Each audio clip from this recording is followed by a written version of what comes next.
अंदर जो भ्रातृत्व की भावना है, हिंदू मुस्लिम एकता है, वह मजबूत हो, इसके लिए आवश्यकता है कि हम एकजुट होकर कांग्रेस पार्टी की विचारधारा को मजबूत करें। बहुत से नेताओं ने कांग्रेस के खिलाफ लड़ाई किया, लेकिन कांग्रेस हमेशा लड़ाई में लगी रही और कुर्बानियां भी किया, जेल भी गए। हमारे सारे नेता इतना आगे रहे। हमको जो जोड़ा गया इसमें हमको राहुल गांधी के हाथ को मजबूत करना है और हमारे जो आने वाला इलेक्शन है उसमें हमको गांव-गांव से लेके सबको जोड़ना है और कांग्रेस को मजबूत बनाना है।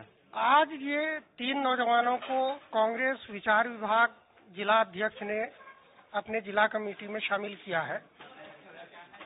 इनका मकसद है कि कांग्रेस की जो विचारधारा है उसको गांव-गांव तक, एक-एक फर्द तक पहुंचाना है।